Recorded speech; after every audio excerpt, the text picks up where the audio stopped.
स्वागत दोस्तों आप सभी का आपके इस प्लेटफॉर्म पे। आइए दोस्त शुरू करते हैं आज एक नई सीरीज को। और साइंस के साथ साथ आइए इतिहास के कुछ महत्वपूर्ण चुनिंदा मुद्दों को आपके साथ साझा करते हुए बढ़ते हैं अपनी एक नई सीरीज में। और मैं आपको बहुत ही जल्द जो इतिहास विषय होता है उसके संबंध में बहुत सारे इंपॉर्टेंट कॉन्सेप्ट को आपके साथ डिलीवर करूंगा। चलिए इन्हीं सारी चीजों को बहुत कम समय में और एक रिच कंटेंट के साथ जानने के लिए जुड़िए जल्दी से इन क्लासेस में। और 3 काम आपके होते हैं वो दोस्त आप करते रहिएगा। बाकी बिना किसी इधर उधर की बात के यानी सीधी बात नो बकवास शुरू करते हैं आज की अपनी इस क्लास को। टॉपिक है कांग्रेस। इस कांग्रेस के टॉपिक से आपको आपके एग्जाम में कई बार सवाल पूछता रहता है।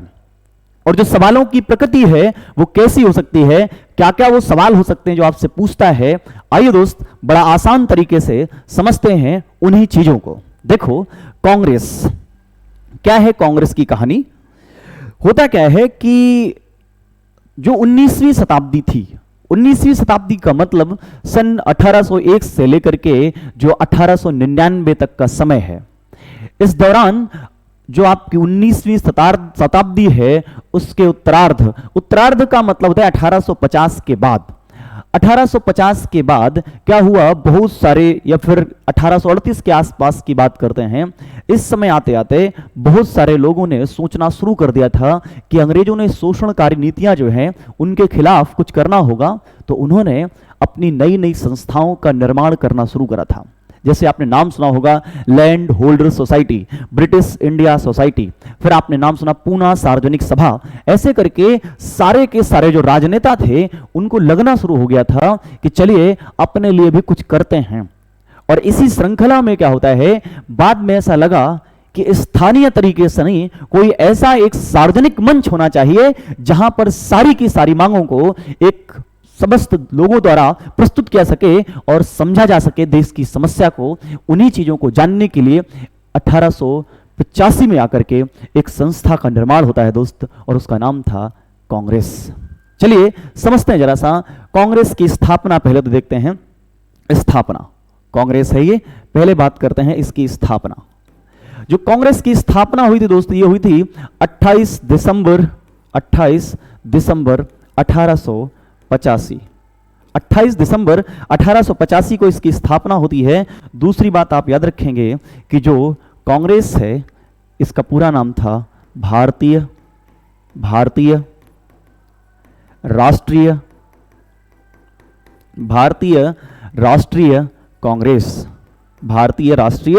कांग्रेस। और जो भारतीय राष्ट्रीय कांग्रेस है जिसे आप कहते हैं आईएनसी, ये किसके सुझाव पर था, तो ये था भारत के वयोवृद्ध पुरुष दादा भाई नौरोजी के सुझाव पर। दादा भाई नौरोजी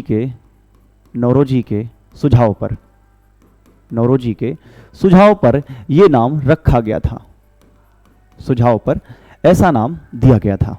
ओके दोस्त, अब जब कांग्रेस की स्थापना हुई थी तो इस समय जो वायसराय था, वायसराय कौन था, ऐसा सवाल आपसे पूछे तो आप याद रखेंगे इस समय वायसराय जो था उसका नाम था वायसराय थे कौन, डफरिन। कौन था, डफरिन यहां पे वायसराय हुआ करता था। और यहां पर बात करते हैं जो कांग्रेस की स्थापना या फिर कांग्रेस का पिता किसे कहते हैं, कांग्रेस का संस्थापक किसे कहा जाता है, कांग्रेस का संस्थापक की बात करते हैं तो वो था A.O. ह्यूम जो है उन्हें कांग्रेस का संस्थापक, कांग्रेस का पिता कहा जाता है। ठीक है, और अगर आपसे पूछे कांग्रेस का पहला सचिव कौन था, तब भी यही बोलेंगे आप, कांग्रेस का सचिव। कांग्रेस के सचिव कौन, तब भी आप क्या आंसर देंगे दोस्त, तब भी आपने आंसर देना होगा कौन, वो थे आपके A.O. Hume, Allan Octavian Hume. एक सिविल सर्वेंट था जो रिटायर्ड था, और इसके बाद इनको हर्मिट ऑफ शिमला भी कहा जाता है। कभी आपसे पूछे किसे हर्मिट ऑफ शिमला या फिर शिमला का संत कहते हैं, हर्मिट इंग्लिश का वर्ड होता है, शिमला का संत किसे कहा जाता है, तो शिमला का संत कहते हैं किसको, वो कहते हैं आप A.O. ह्यूम को। दूसरी बात क्या है याद रखिएगा इस समय जो ब्रिटिश पीएम हुआ करते थे, ब्रिटिश पीएम कौन था तो उनका नाम भी याद रखेंगे। इस समय ब्रिटिश पीएम कौन था, ब्रिटिश प्रधानमंत्री कौन थे तो उनका नाम था ग्लैडस्टोन। ग्लैडस्टोन उनका नाम था। ठीक है। जिस समय कांग्रेस की पहली बैठक होती है 28 दिसंबर 1885 को, उस समय 72 प्रतिनिधियों ने भाग लिया और एक प्रतिनिधि जो शामिल नहीं हो पाए थे उनका नाम था एसएन बनर्जी, यानी सुरेंद्र नाथ बनर्जी। क्योंकि सुरेंद्र नाथ बनर्जी अपनी उनकी एक संस्था थी जिसकी स्थापना 1876 में उन्होंने करी थी। उस ध्यान से सुनिएगा, 1876 में उस संस्था की स्थापना करी थी, नाम था ब्रिटिश इंडिया एसोसिएशन। ठीक है।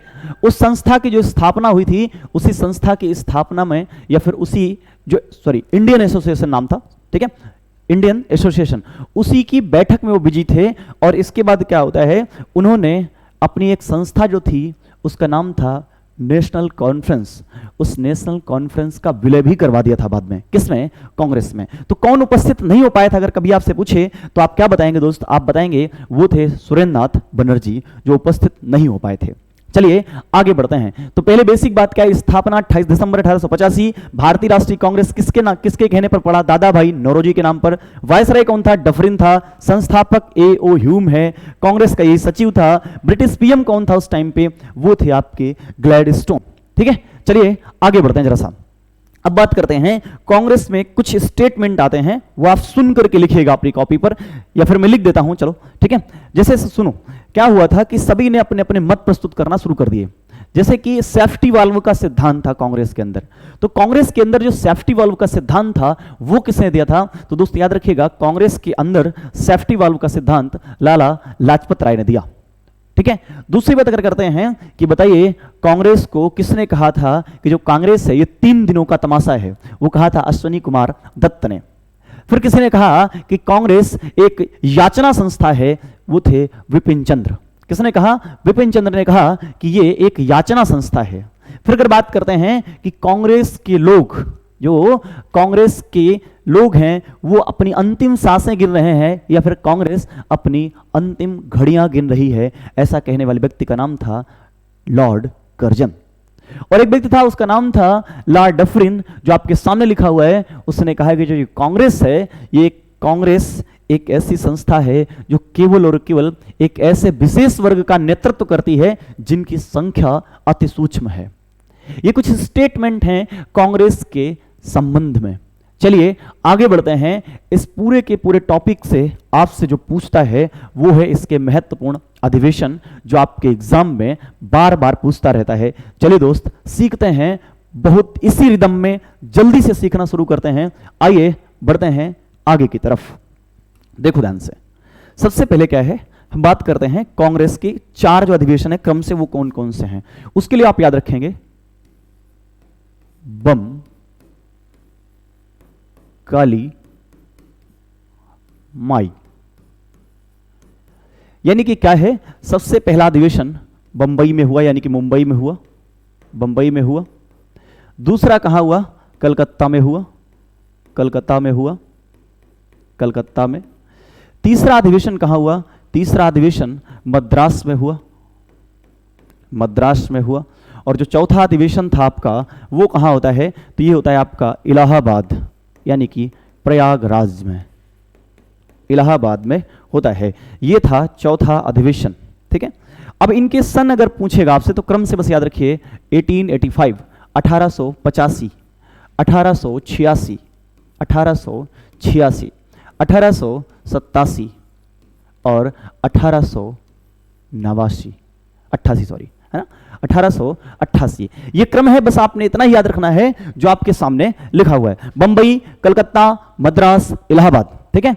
कैसे याद कर लेंगे, बम, काली माई। फिर इसके बाद अगर बात करते हैं कि जो आपका बंबई अधिवेशन है, यहां पे अध्यक्षों की बात करते हैं तो हम लिखेंगे अब क्या, अब लिखते हैं अध्यक्ष। क्या है वो, अध्यक्षों की बात करते हैं। तो अध्यक्ष कौन कौन हुआ था दोस्त, देखो जल्दी से देखते हैं। अध्यक्ष की अगर बात करें तो सबसे पहले अध्यक्ष आपसे पूछेगा वो थे WC बनर्जी, यानी कि व्योमेश चंद्र बनर्जी। तो पहले अध्यक्ष या फिर बंबई अधिवेशन के अध्यक्ष कौन, तो वो थे दोस्त WC बनर्जी, या फिर जिनको आप कहते हैं व्योमेश चंद्र बनर्जी। सुनिएगा, याद रखते हुए चलिएगा आगे, ठीक है। इसके बाद कलकत्ता अधिवेशन आता है, यहां थे दादा भाई नौरोजी, दादा भाई नौरोजी। पूछेगा बताइए कांग्रेस के पहले पारसी अध्यक्ष कौन हुए थे, तो ये थे कांग्रेस के पहले पारसी अध्यक्ष, और कहां पे, कलकत्ता में। एक बात ध्यान रखिएगा, दादा भाई नौरोजी ने 3 बार कांग्रेस की अध्यक्षता संभाली है, 1886, 1893, 1906। 3 बार उन्होंने कांग्रेस की अध्यक्षता करी, और तीनों बार इन्होंने कहां देखा था, तीनों बार उन्होंने कलकत्ता में ही अध्यक्षता करी थी, ठीक है। ये भी आप याद रखेंगे, कब कब, 1800, मैं ही आपको लिख के समझा देता हूं, अच्छा चलो, ठीक है।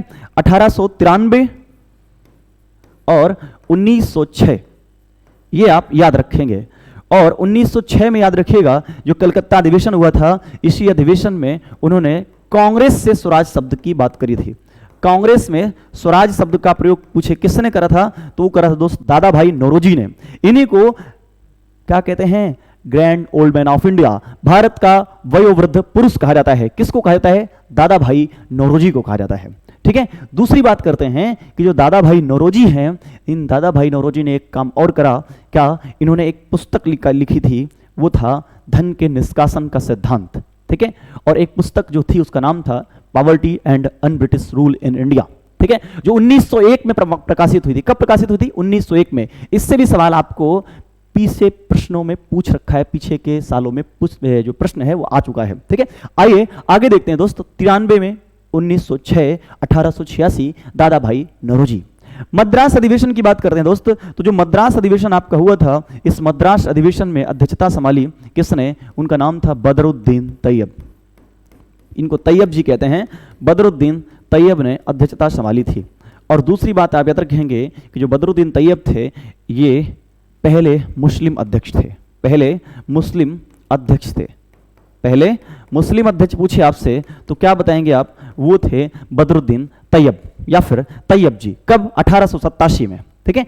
आइए आगे देखते हैं जरा सा, ये है इलाहाबाद अधिवेशन, ये हुआ था कब, 1888 में। इसके अध्यक्ष थे जॉर्ज यूले।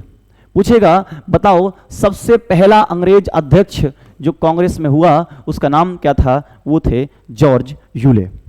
इसके बाद एक सन आप याद रखेंगे क्रम में, उसका नाम है 1890। 1890 में फिरोज शाह मेहता ने क्या करा, अध्यक्षता संभाली, किसकी, कांग्रेस की। और फिरोज शाह मेहता ने जिस वर्ष अध्यक्षता संभाली थी, उसी वर्ष भारत में पहली बार कांग्रेस में महिला ने भाग लिया, और उन महिला का नाम था क्या, कादम्बिनी गांगुली। भारत की पहली महिला स्नातक का नाम पूछे तब भी आप याद रखिएगा, कादम्बिनी गांगुली। 1890 में वो भाग लेती हैं कांग्रेस में फिरोज शाह मेहता की अध्यक्षता में। चलिए आगे बढ़ते हैं, महत्वपूर्ण अधिवेशनों को जानते हुए, ऐसे ही सीखते हुए चलिए देखते हैं जरा सा आगे। अब बात करते हैं 1896, 1896, 1896, रहीमतुल्लाह सयानी, रहीमतुल्लाह सयानी, ठीक है, 1896। और इस अधिवेशन में क्या हुआ, इस अधिवेशन में पहली बार राष्ट्रीय गीत वंदे मातरम गाया गया, वंदे मातरम गाया गया,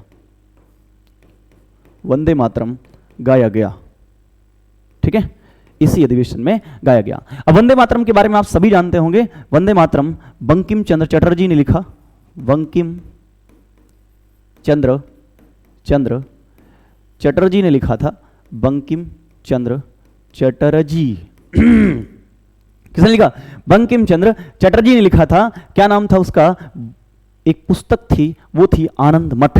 पुस्तक कौन सी थी, तो पुस्तक कभी पूछे तो आप बताइएगा, पुस्तक थी, पुस्तक आनंद मठ। और जो आनंद मठ नामक पुस्तक थी, ये सन्यासी विद्रोह के संबंध में लिखी थी, ठीक है, आनंद मठ नाम की पुस्तक में उन्होंने ये लिखा था। तो रहीमतुल्लाह सैनी वंदे मातरम गाया गया इसी में, और बंकिम चंद्र चटर्जी ने वंदे मातरम को लिखा है।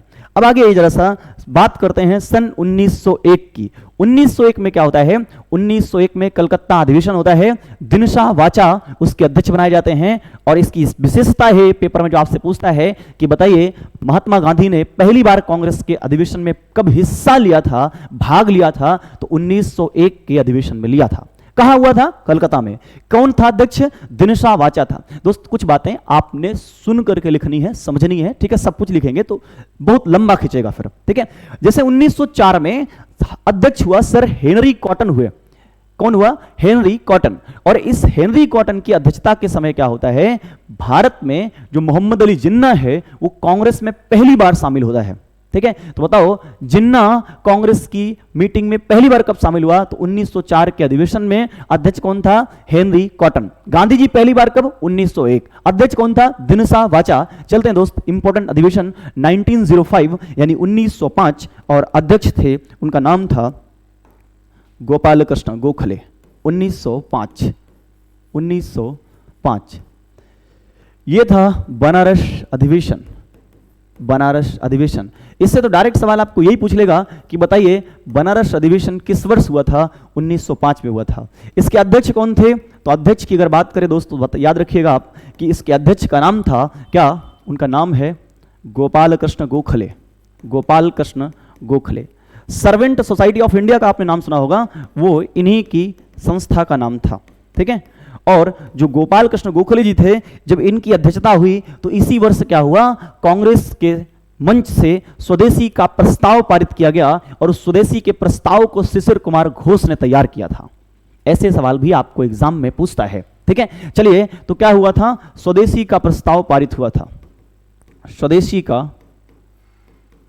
का प्रस्ताव पारित हुआ था।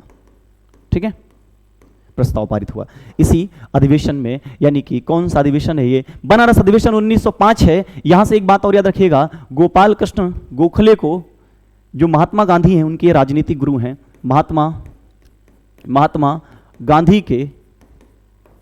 गांधी के राजनीतिक गुरु का नाम पूछे तो यही थे राजनीतिक गुरु।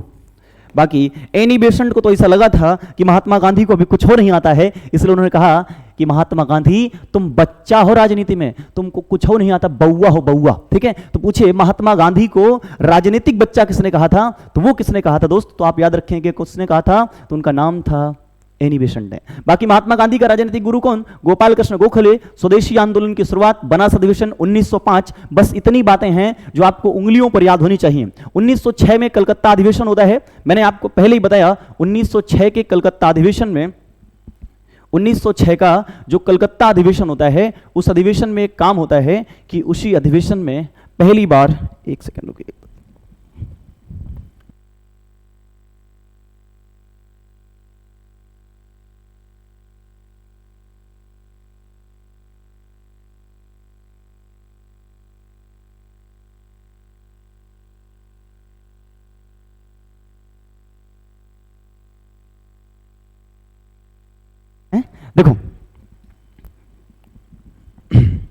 देखो क्या था, हाँ ये 1905 का। 1906 में क्या हुआ था? कलकत्ता अधिवेशन होता है, और उस कलकत्ता अधिवेशन में कौन? दादा भाई नौरोजी अध्यक्ष बनते हैं। और इसी अधिवेशन में क्या होता है? यहीं से एक दरार पड़नी शुरू हो गई थी, किसकी? गरम और नरम की, है ना।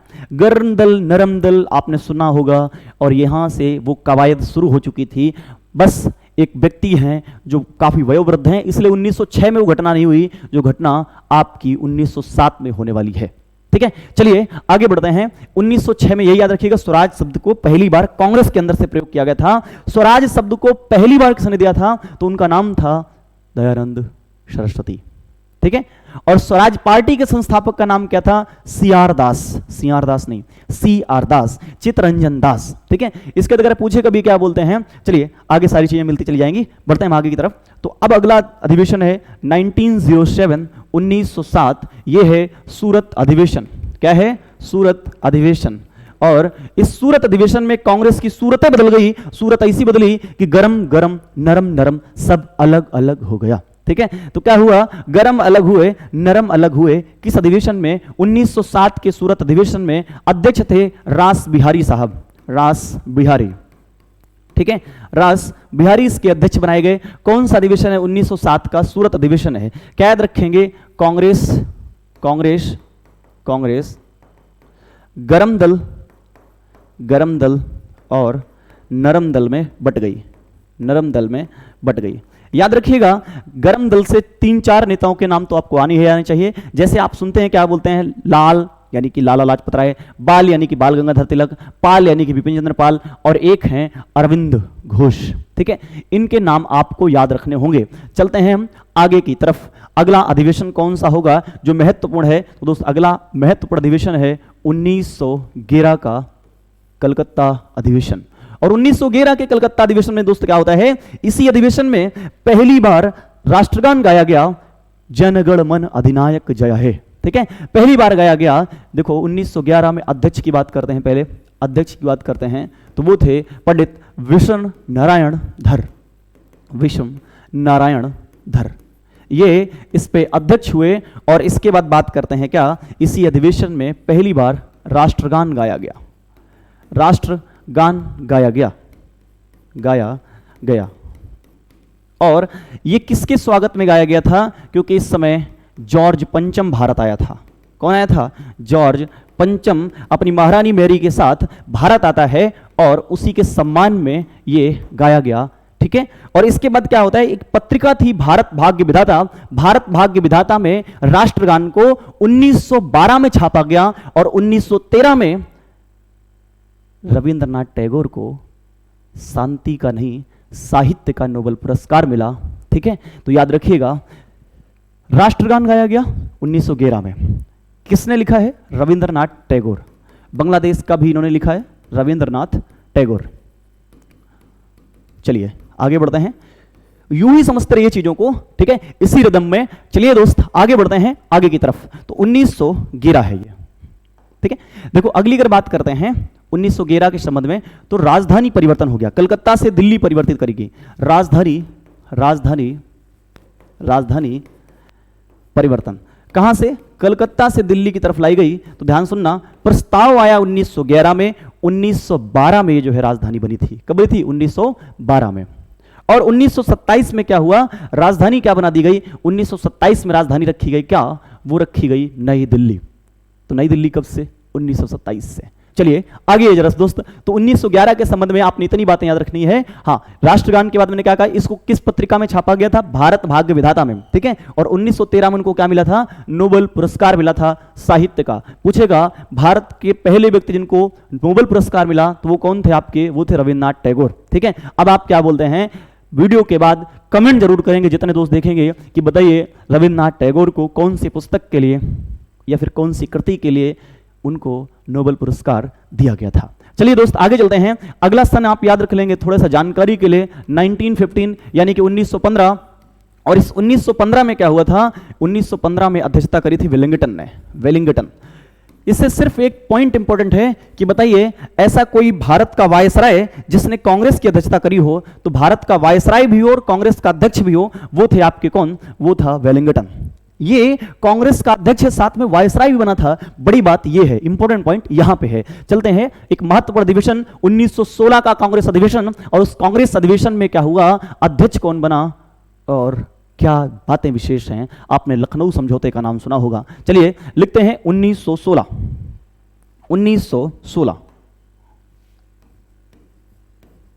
1916 लखनऊ पैक्ट, लखनऊ पैक्ट, लखनऊ समझौता। ठीक है, कब हुआ था, 1916 में हुआ था। अध्यक्ष कौन था इसका, आरसी मजूमदार। आरसी मजूमदार इसके अध्यक्ष हुए। ठीक है, किसके अध्यक्ष हुए, जो लखनऊ पैक्ट हुआ 1916 में। यहां पे तिलक जी का आपने नाम सुना होगा, उन्होंने कहा स्वराज मेरा जन्मसिद्ध अधिकार है, स्वराज मेरा जन्मसिद्ध अधिकार है। यहीं पर उन्होंने ये बात कहनी शुरू कर दी। और यहां पे एक काम हुआ कि फिर से कांग्रेस और मुस्लिम लीग के बीच समझौता हुआ। कांग्रेस एवं मुस्लिम लीग के बीच समझौता जो हुआ उसी को लखनऊ पैक्ट कहा जाता है। तो कभी दोस्त आपसे पूछे कांग्रेस एवं मुस्लिम लीग के बीच समझौता कब हुआ था, 1916 में हुआ था। इसको किस नाम से जाना जाता है, इसको जाना जाता है लखनऊ पैक्ट के नाम से इसको जाना जाता है।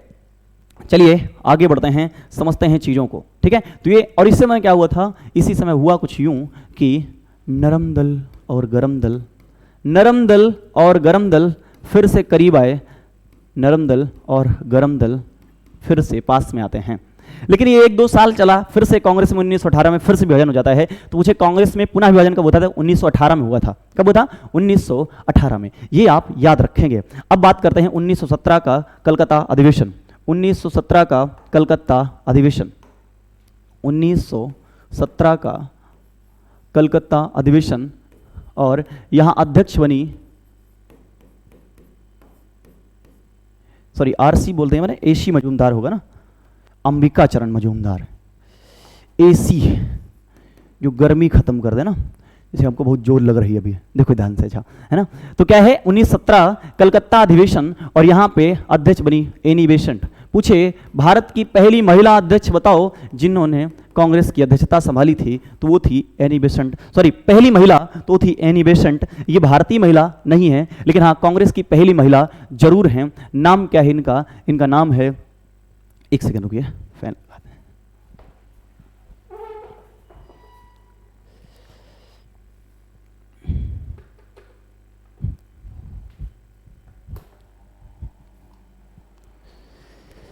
चलिए देखो, तो अगर बात करते हैं एनी बेसेंट क्या है, अध्यक्ष बनी 1917 में, ठीक है। इसके बाद की बातें करते हैं, देखो हाँ बस इतना ही याद रखना है। 1920 एक वर्ष आएगा, 1920, और 1920 का जो अधिवेशन हुआ था, यहां 2 बार अधिवेशन हुआ, और 1920 के अधिवेशन से ही क्या होता है, असहयोग का प्रस्ताव पारित होता है। असहयोग का प्रस्ताव पारित होता है। तो पूछे असहयोग का प्रस्ताव किस अधिवेशन में पारित हुआ था? 1920 के अधिवेशन में। आपने नाम सुना होगा, इसका विशेष अधिवेशन हुआ था नागपुर में, वी राघवाचारी का आपने नाम सुना होगा, ठीक है ना। और इतनी सी बात आपने याद रखनी है। और सहमति किसने दिखाई थी बाद में? तो CR दास ने दिखाई थी, बाकी सब ने पहले इसका विरोध जताया था, ठीक है। और असहयोग को किसने रखा होगा? तो भाई अपने थे महात्मा गांधी, ठीक है। चलते हैं आगे, अब बात करते हैं 1922 की बात करो तो गया अधिवेशन हुआ था, ठीक है। 1923 में काकीनाडा अधिवेशन हुआ था। कुछ वर्ष केवल आपको याद रखना है, ज्यादा कुछ नहीं याद रखना होता है, ठीक है। और यही सारी चीजें जो आपसे पूछता रहता है। और अगर बात करें अब 1924 की बात करते हैं, 1924 की बात करते हैं, 1924 में बेलगाम अधिवेशन होता है। बेलगाम अधिवेशन हुआ। उस बेलगाम अधिवेशन में महात्मा गांधी ने पहली बार अध्यक्षता संभाली, और एक ही बार संभाली है, पहली बार अध्यक्षता करी महात्मा गांधी ने। कब? 1924 के बेलगाम अधिवेशन में, ठीक है। और 1922 में गांधी जी को, ये आपको पता होगा, गिरफ्तार करा गया था। किस मामले में गिरफ्तार करा गया था?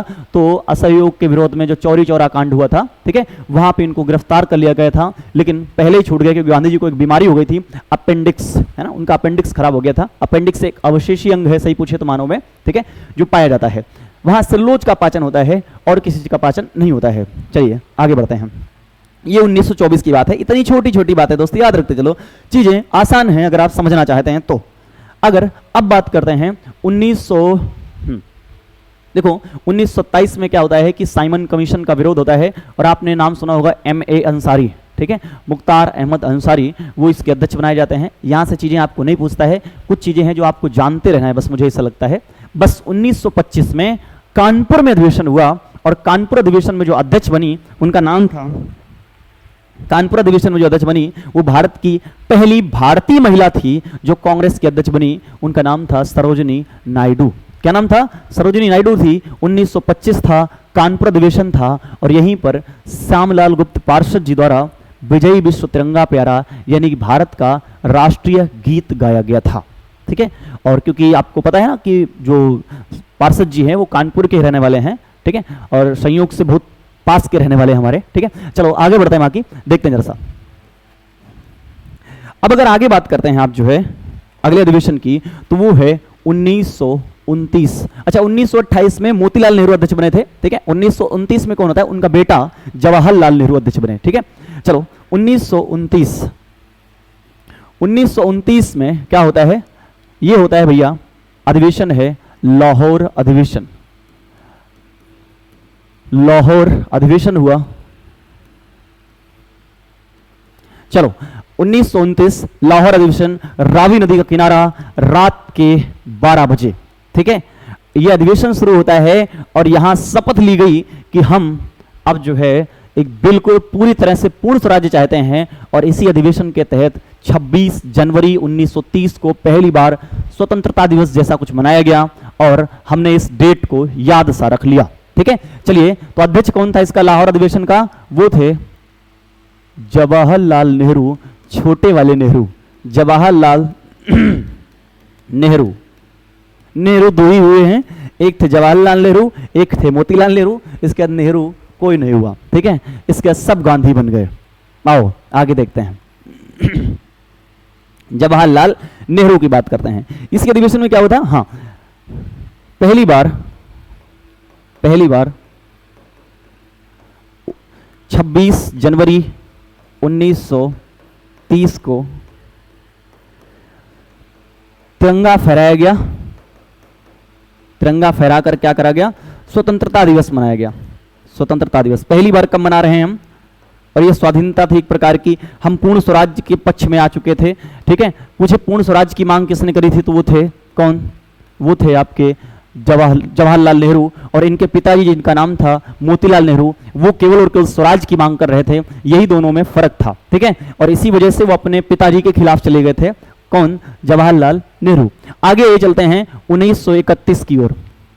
1931 की ओर, और 1931, अच्छा 1930 में कांग्रेस का कोई अधिवेशन नहीं हुआ। ये पहली बार ऐसा हो रहा था कि कांग्रेस का कोई अधिवेशन नहीं हुआ 1930 में। ठीक है, चलिए आगे बढ़ते हैं। जैसा 1931 में एक हैं जो भारत के लौह पुरुष कहे जाते हैं, यानी कि पटेल जी, वल्लभ भाई पटेल जी अध्यक्ष बनाए जाते हैं। वल्लभ भाई पटेल जी, पूरा नाम आपको पता है, सरदार वल्लभ भाई पटेल।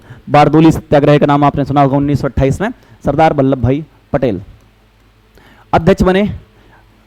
अधिवेशन हुआ कराची अधिवेशन।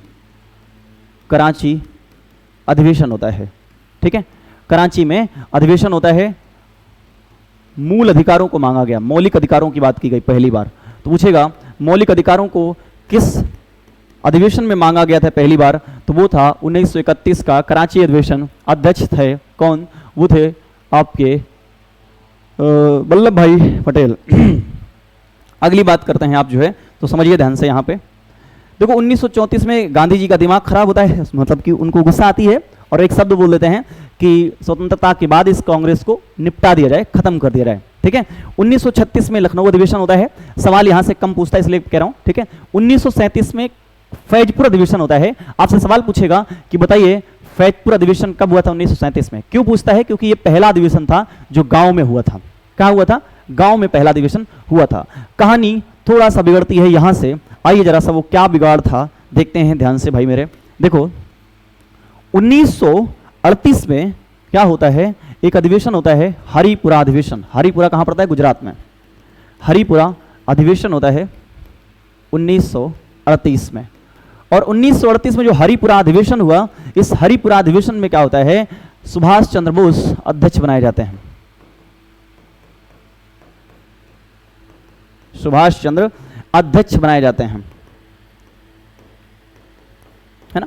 और सुभाष चंद्र अध्यक्ष बने और इस हरिपुरा अधिवेशन में उन्होंने एक कवायद रखी भारतीयों के सामने रोमन लिपि को लागू करने की।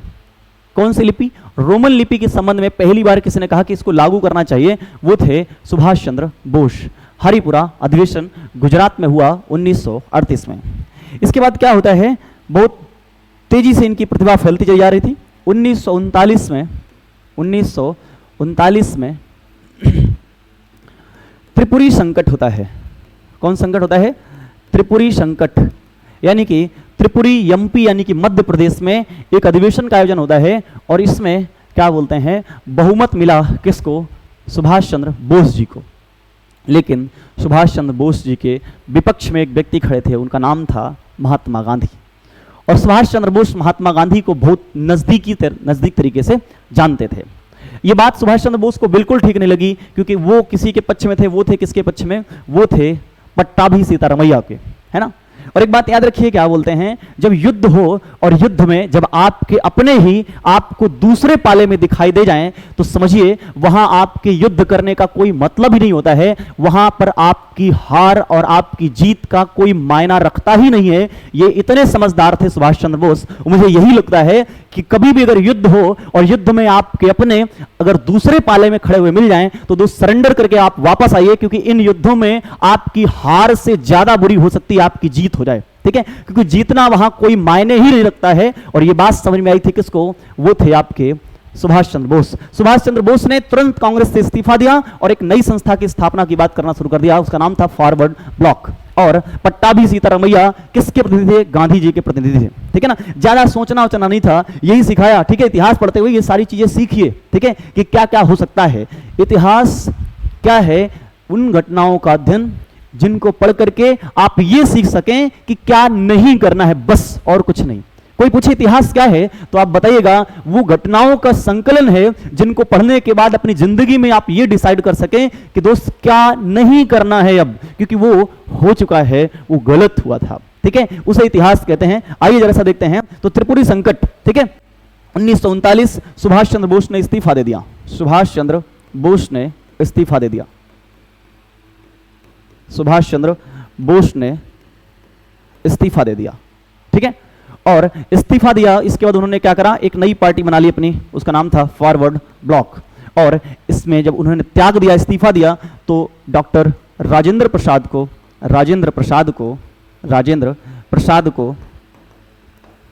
को अध्यक्ष बनाया गया। ठीक है, ये थी कहानी।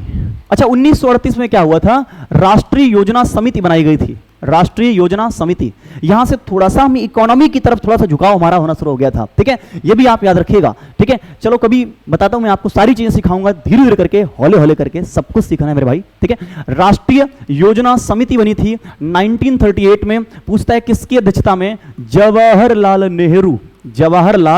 नेहरू की अध्यक्षता में इसकी स्थापना हुई थी।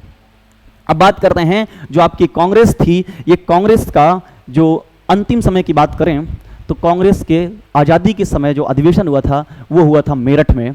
मेरठ अधिवेशन हुआ था और जेबी कृपलानी इसके अध्यक्ष थे। कांग्रेस में सबसे ज्यादा बार अध्यक्षता किसने संभाली? वो थे मौलाना अबुल कलाम आजाद। और मौलाना अबुल कलाम आजाद की एक पत्रिका थी, उसका नाम था कॉमरेड। जब वो सबसे कम उम्र में अध्यक्ष बने थे कांग्रेस के, तब उन्होंने वही पत्रिका निकाली थी। बाकी आपने अल हिलाल अल बिलाल के भी नाम शायद सुने होंगे। ठीक है, चलिए आगे बढ़ते हैं। और सबसे ज्यादा कांग्रेस का अधिवेशन कहां हुआ था? कलकत्ता में हुआ था। उत्तर प्रदेश में कहां हुआ? तो आप बताइएगा उत्तर प्रदेश में कहां कहां कांग्रेस का अधिवेशन हुआ है। बाकी आप सुन लीजिए, बनारस, लखनऊ, इलाहाबाद, कानपुर, मेरठ, ये वो जगहें हैं जहां आपके कांग्रेस का अधिवेशन यूपी में हुआ था। तो दोस्त इतना सीखा, इतनी जल्दी सीखा, और भी बहुत सारी चीजें हैं, ऐसे ही मैं आपके सामने लाता रहूंगा अगर आपको चीजें बढ़िया लगती रहें तो।